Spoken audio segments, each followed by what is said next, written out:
are here with DJ Latin Prince of the Bumsquaddjz. Whoop, whoop, whoop. Say what? Out here in Woodland Hills, California. Check it. So while y'all are all freezing and snowing and everything, we're like, for all your fans in Fargo, what's up? So what's going on, sir? Just enjoying the new year. You know what I'm saying? Happy Three Kings today. Just trying to get back into the mix of things. Holiday break, of course. Where everything was kind of like just everybody was taking a little vacation, but now we're back in the swing of things. So it's been a very hectic first week of the month. So it's crazy.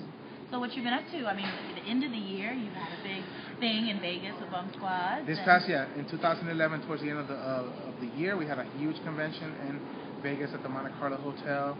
Big shout outs to the Monte Carlo staff for taking care of us. Also, it was the Bumsquad family reunion. And we actually this past year we combined it with Smash Vids, which is a big DJ video. Pool of just videos. So they came into the mix. They were part of our entire our family reunion. So we went from having our DJs to having over 400 DJs in Vegas just for our convention alone. So it was a lot of fun. We got to hang out with some artists. So it was great. It was a good It's always good to get a lot of DJs so they could network in a big way. And this way, we had a lot of companies came in to sponsor the video convention and our stuff as well. We had a lot of artists that came in to perform, showcases and whatnot. So it was very successful. We only do it once a year, and it's actually not really. It's a very private. It's a private event because you have to be invited. Because we do it a little different than everybody else, we feel like publicized, and they say it's quarterly, and they come out, and everybody just kind of shows up. And it's very personal. That's what we call it. It's not really a convention. It's more of a family reunion. Or like, let's say we don't see each other. We're family, which we know how it is. It's that whole environment of we don't see each other for a whole year, and then once a year we get together as a family, and we're like, hey, so what's been going on? Like, talk to me, like everybody kind of just seeing each other. I know you talk to everybody on the phone, but this is a way for you to just see your brothers and sisters once a year. So that's the whole mentality behind this whole thing. Well, Bumsquaddjz. Tell us a little bit about Bumsquaddjz. Well, Bumsquaddjz started as a small radio show way back in 2002. It was just 4 DJs. We had a radio show here in California and here in Palm Springs. We did it for 2 years, and then everybody kind of parted ways.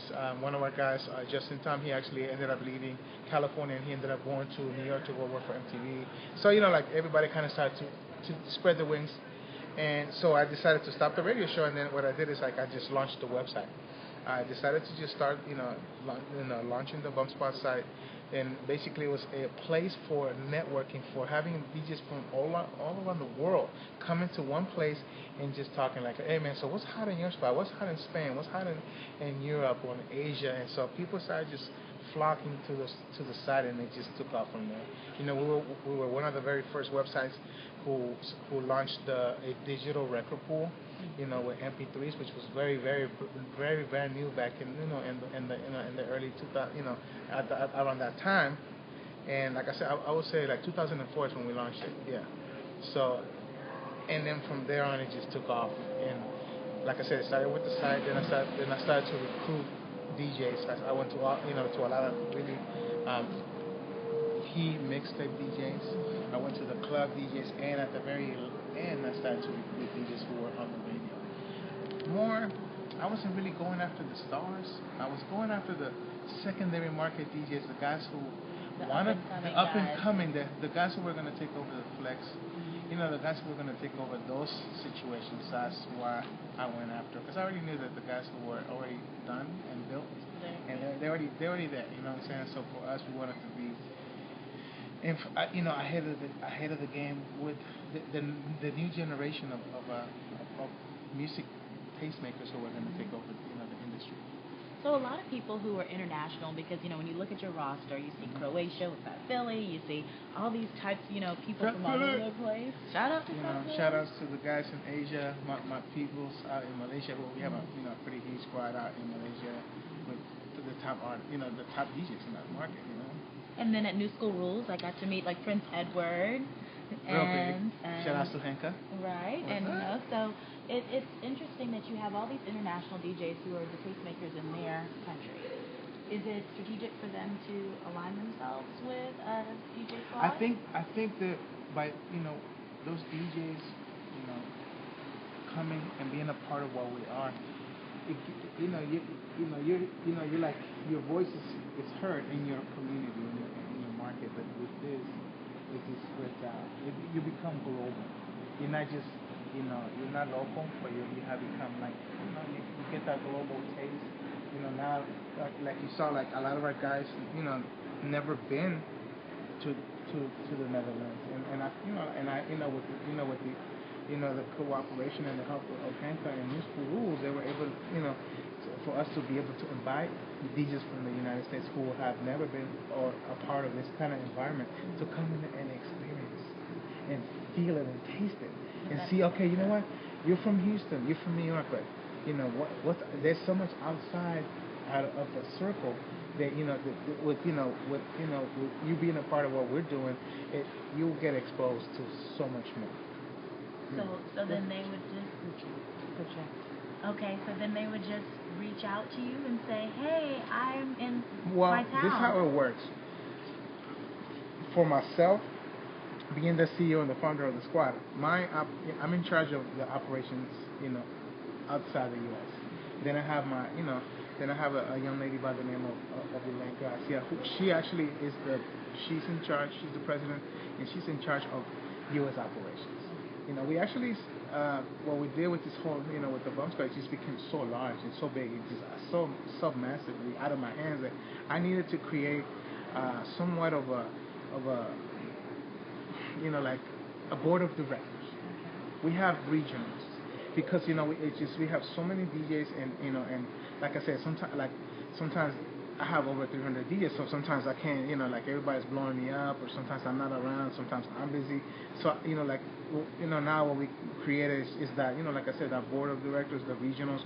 So now those DJs are able to come and talk to the regionals if they have any issues, and then the regionals come to us and say, look, man, I spoke to such and such, and this is what's going on, blah, blah, blah. And so with that, things that, there's a structure, because it was just like so big, and without no structure, things were falling through the cracks. So now, as far as becoming a bum, you have to be nominated by a fellow bum.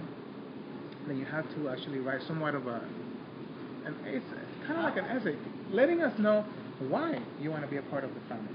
Because, like, I don't know who you are, so I want to know, by you writing down this information, it kind of gives us a little bit of what you're all about, who you are, what your goals are. Yeah, exactly, what your goals are. We want to know all those things because you already know what you're going to get from us. We want to know what what your intentions are. Like, what are you bringing to the table? Why? Why? We want to know why you want to be a part of this. And we have gotten some really good things that I've seen, of just people, telling us, why they want to be a part of this whole family. Because that's how we see ourselves as a family. We don't see ourselves as a crew. We're not a gang. It's a family. It's like, we go exactly. People, why you call it bums? Why do they say, why do we call it bums? Because it's like, if you think about it, I know a lot of DJs that they're really one paycheck away from being in the streets. And it's for the love of the game. And it's for the love of the game. And a lot of these guys who love the music, they love the game. How there's a lot of DJs who deserve to be getting paid more money, but these promoters and these club owners, they feel like they really feel that they don't feel that the DJ brings that much. We'll pay this guy $100 and he'll do his thing, or let's say some guy who has a following that could bring more people, where they could spend more money at the bar and make more money for everybody. But so I just feel like a lot of guys are not getting paid what they're worth, and there's an epidemic of these free J's. I call them free J because they do parties for free, they do clubs free. So let's say you're a DJ, you're getting $300 at a club, and this free J comes with his Serato and says, "Oh, you know what? I'll do that for free." Or how about if you just give me 50 because you're paying him $300? So why don't you just give me 50? So the promoter's like, I'm gonna go for the free guy. Exactly. So it's a cancer. That is messing it up. And the saddest thing is that these DJs are so talented, I don't understand why you don't see the value of yourself. There is value on what you're doing. Value yourself. You're worth more than $50. You have, as an individual, because you know what, as a DJ, you're an artist. Because the artistry is spinning, with the turntables and all the CDJs. That's art. Being able to, communicate your energy and be able to. And you're an entertainer. You are entertaining a crowd. You're giving them, like, you know how it is. Music moves. You hear a certain song, you're like, oh, that's my joint. You know what I'm talking about? You're like, oh, damn, that's my joint. And the capability of a person to be able to do that, to move your emotions is very powerful. So I think that a lot of DJs need to think about, what their value is. And a lot of people are not. So they're just trying to undercut a lot of DJs and trying to get, take it to where they have to take it to be able to do whatever they have to do. But with that said, we're trying to erase that. We're trying to eliminate that cancer. We're trying to, find ways of doing things a little different. Like I said, we're not doing that ourselves. A lot of our guys, they're actually trading gigs. So, like, let's say you're DJing in New York, and I have a guy in Texas, and he wants to come and spin it in your club in New York. So then you'll go to New York, and then he comes and does your club in Texas. So, So then it gives you a little cost variance while you're rising. And then you have Sega DJ, who is he's got his local fame, he's got, 10,000 followers on Facebook and Twitter and things like that. And then he wants to do more. What does he do? What is step one? Step one, okay, I need to go, how do you sponsor the right people? Well, as far as everything, like I said, it's not about you. There's a lot of these that do not network. They just stay at home, or they just stay in their own market and they don't go out. Like me, I have spent hundreds and hundreds of dollars taking myself out to conventions. Like when I first started traveling overseas, I was paying for my own trips. I would pay for it took me literally 3 to 4 years to establish my name outside the U.S. I was paying for my own ticket. I was investing in my career. I was investing in myself. So I was taking my money. You know what I'm saying? Message. I was investing my money, going overseas. Let's say, okay, maybe that club might only have enough money to pay me for my performance, so I'll pay for my flight. Or somebody say, well, we'll pay for your flight, and maybe work out a situation. So little by little, I started to build money. The more I was out there, the more I became more popular. All I needed to do was to get in front of a crowd and show them what I do. That's all I wanted to do. And once I did that, it was a wrap. They were calling me like, yo, when can you come back? Can we book in the next few months? So see, it just starts doing it. And a lot of people don't. A lot of DJs don't. Like I said, they're local. They're thinking locally. They don't think globally. They're thinking, I'm killing it in LA. I'm killing it in Las Vegas. I'm the man in New York. How do I get a liquor sponsor? How do I get a water sponsor? And they're thinking about all that type of stuff, but they're not expanding their horizons. The other day I was on Twitter and I was like, I made a mention to some. I was like, if you're a DJ and you have only like 500 or maybe 1,000 followers, you're failing. You're not. Somehow you're failing because you're not reaching. You really want. Let's think about it. If you want a sponsorship, 6.6 billion people in the world. You know what I'm saying? And you only have 500. That's not even 0.0%. To me, even though I have over 50,000 followers, I still feel like I'm failing. Because I'm so hard on myself that I think I need to be in the hundreds of thousands. Because that's my goal, to be at that level. You know what I'm saying? There's a lot of guys who are lazy on their social networking tip. Like I said, they just don't invest enough time. It takes time to build your following. It takes time. It takes time to build your fan base. People don't think that there's that much of a benefit to social media when it comes to a DJ. They don't see how it correlates. Man, but isn't that how many people hit me like from all over the world? It's like, hey man, so when are you gonna come to Indonesia? When are you gonna come to Brazil? You're like, we could hook you up with some clubs here. It's about the network. They're there, and you're here. So they're like, I feel like. For me, social networking is the bridge that takes you from point A to point B. That's how I see it. It's gonna, like I said, there's a lot of guys, like you said, they want those big sponsorships, but you have to show. Exactly. What am I gonna get? what is Coca-Cola going to get in return? 15 followers. You know what I'm saying? What is a water company going to get in return for you? Like, what do you have to offer them for them to give you some free stuff? Think about it. Like I get in front of 10,000 people. I'm spinning and I could be waving a shirt. I could be having a bottle or something. Like that's some kind of advertising. But what are you going to bring to the table? You have to increase your value. Exactly. And your net worth. And while increasing your network, right? Exactly. Okay. Yeah, it's like you have to make mixes. You have to promote. You have to promote yourself so heavy. Like I said, you're an artist. Let's keep it real. How much money do record companies spend on promoting their artists? How much money does Lil Wayne get? How much money do they spend on him? Promoting his new album, or just a movie. Just a movie in general. How much promo does it go into a movie? How much millions of dollars do they invest in commercials? The same thing as an individual, as an artist. You have to invest. You know what I'm saying? Like I spend money with Facebook. I actually spend money on Facebook. And see, a lot of people don't think that. A lot of people think that people get all of these followers because they don't pay for those little ad clicks. It's just I pay for the ad clicks. Why? What because makes you decide to do it? I just feel like I'm investing money in my brand. Invest in your brand. Invest in your brand. I'm investing in the Latin Prince brand. I'm investing in the Bumsquaddjz brand. If you don't spend money, you're not gonna make money. Okay, and that's an interesting point. I want to go back to something you said about mixes. I noticed, because of course I'm a fan on Facebook, and you post lately a lot of mixes on SoundCloud. What, if you're already got this brand going, what does that mix do that you're giving away to the people? You know what? A lot of fans always ask me, where can I download some of your mixes? So I feel like I need to give them my product, a sample of my music, a sample of my mixes, at least once a month, so they could have, so they could, because they're constantly asking me, and there's a lot of DJs out there who do the same thing. They do a podcast, you know what I'm saying, on a regular basis. It's just like if they cannot hear you at the club, like I have a lot of fans from all over the world that cannot catch me at a club, or at least they get a taste of what I do via SoundCloud.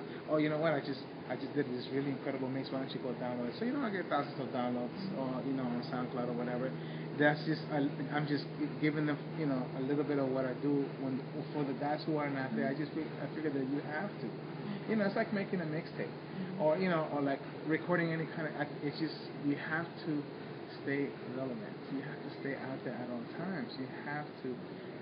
If I could just sit here and not do anything for the whole year, and then what would happen? And then what would happen? So you know what they say? What do they say? Out of sight. Out of mind. Out of sight.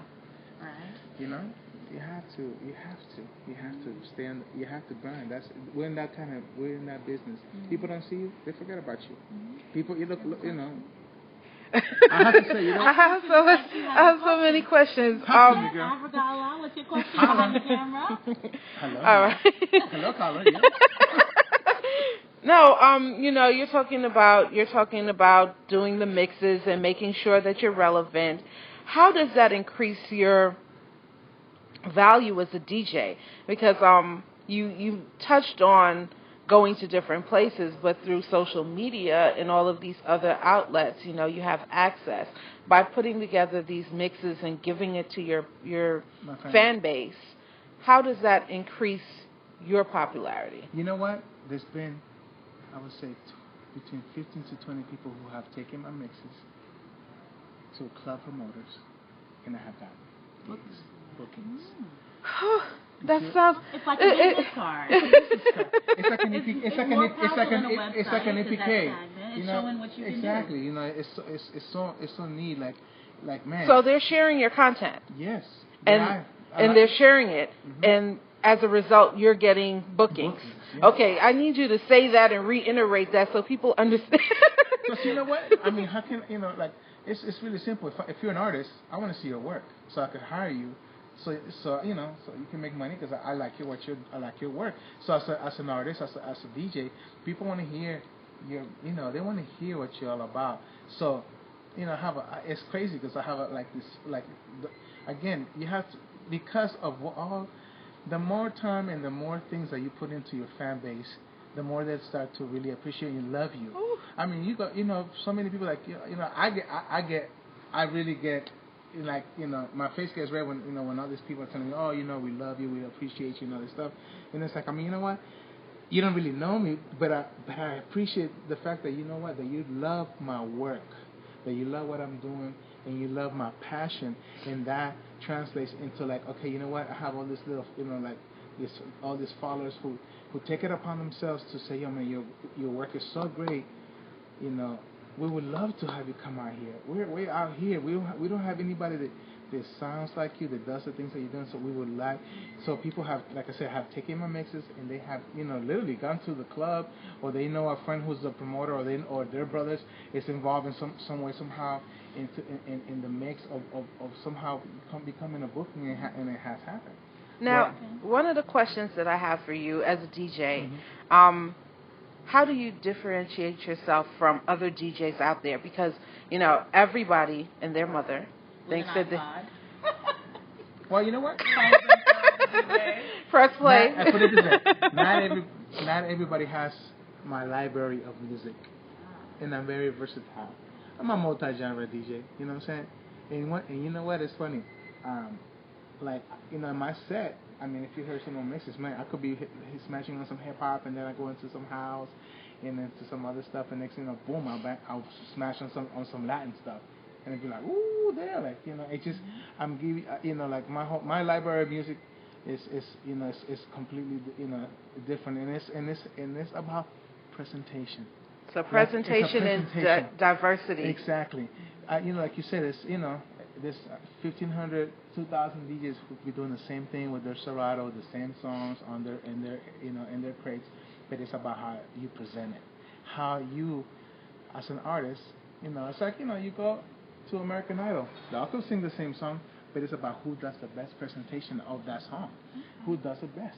That's the person who's going to separate themselves from the rest of it, from the 15 or 20 people who are on stage doing the same song. How are they going to sing it? Who's going to stand out? Who's going to hit the notes higher than the other?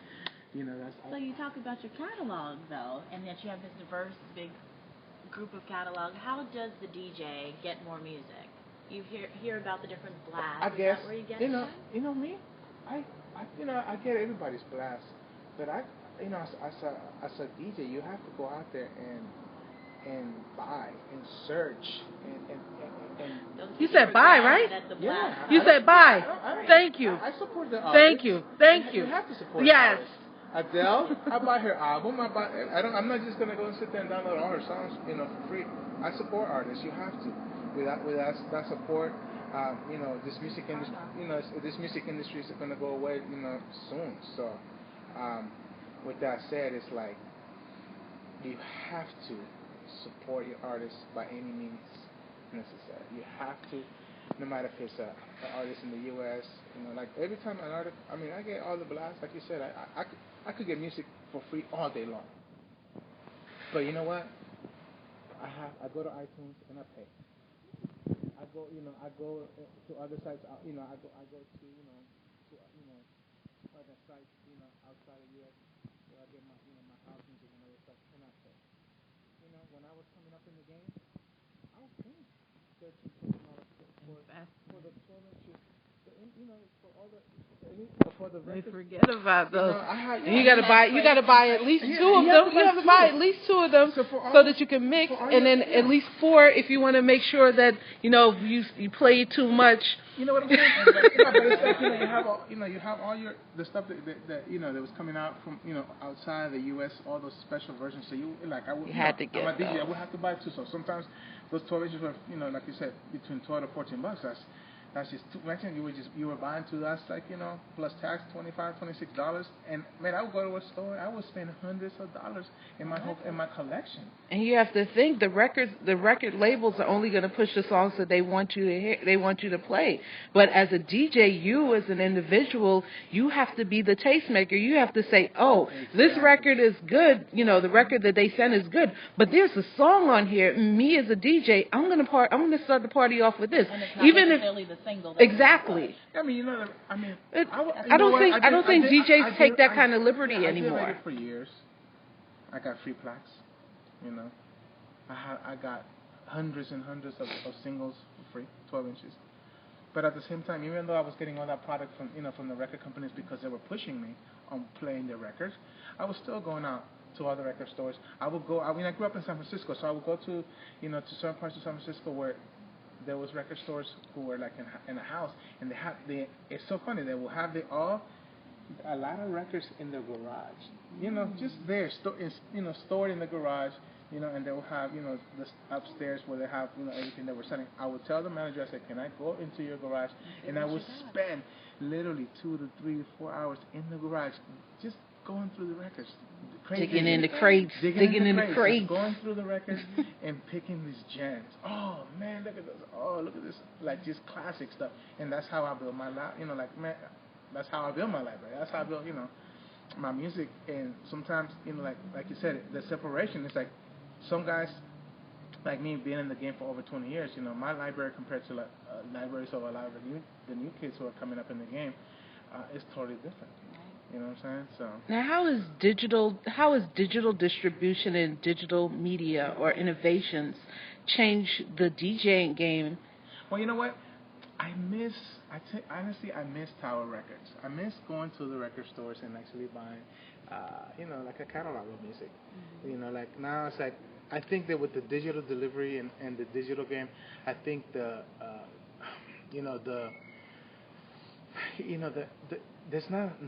not much catalog out there. For you to sit and browse, it's hard for you to go through like iTunes and scroll.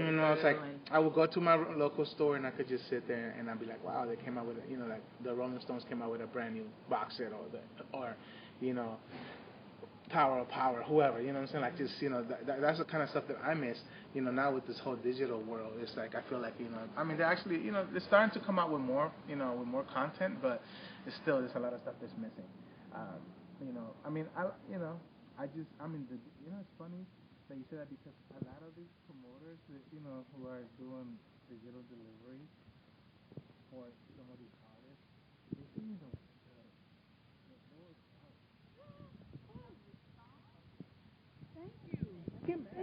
Thank you. I said, what? Labeling the song. Me as a DJ. What is track 2?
It's about, it's about being educated. A lot of people, man.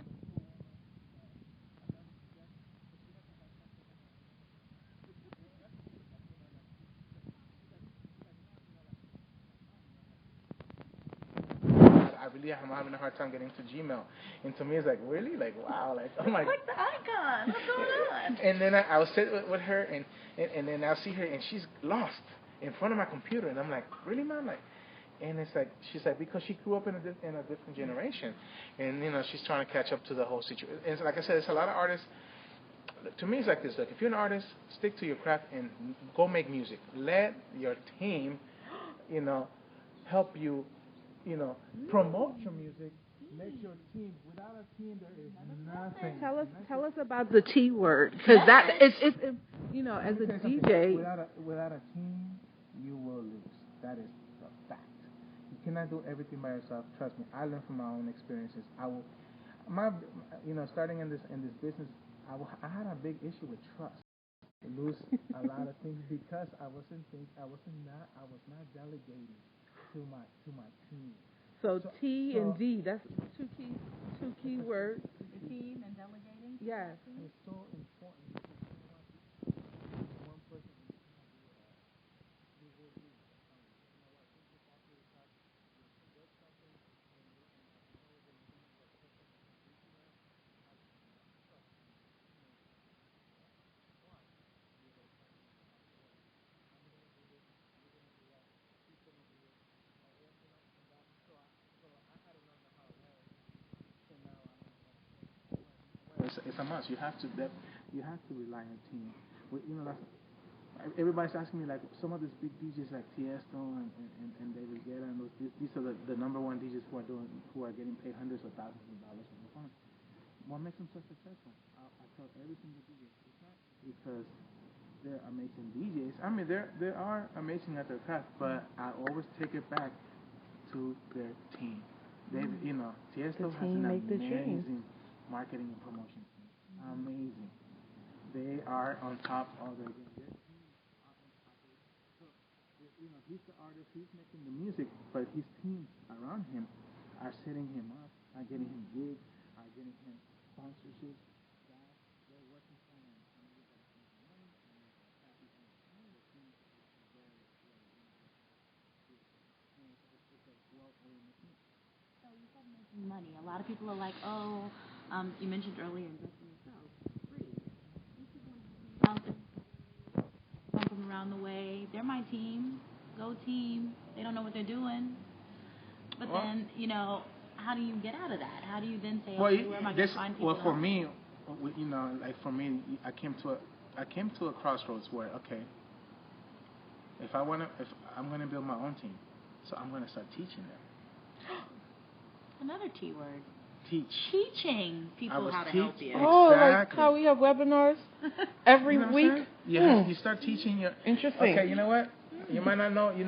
I have a little bit of history. I have experience. So I'm going to take that experience, that mentorship, and I say I want you to be a part of my squad, and I want you to do this and that with me. So I'm going to teach you what I know, and then you're going to teach someone. And it just goes. What? It's crazy because they don't think long term. They think long. They want this quick money now. Who I got money, but you know what? Look, some of the guys are dead, but what? They're still making millions of dollars. Their families and their families and their families will continue to make money. 50 Cent. Let me think about how Am I going to listen to 50 Cent in 20 years from now? Am I going to listen to Chingy? I love Chingy, that's my boy, no disrespect. I'm not going to listen to Wiz Khalifa, 15, 20 years from now. My kids are, it's about making catalog. As an artist, you have to make catalog because that's how you are going to be able to live. Once you retire from this business, you're still going to get those checks every quarter from the labels because your music's still selling, because your music's still getting played on the radio. You have, all people don't, people don't know about mechanical royalties and this and that.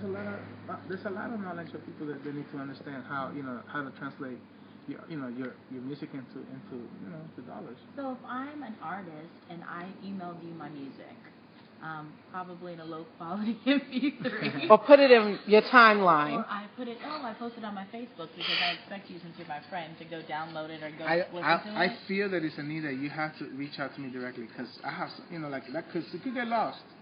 Mm-hmm. I have so many friends. I have 9,000 friends on Twitter that I'm following. So sometimes people say, "Hey man, did you see my thing?" No, I'm like, I have 9.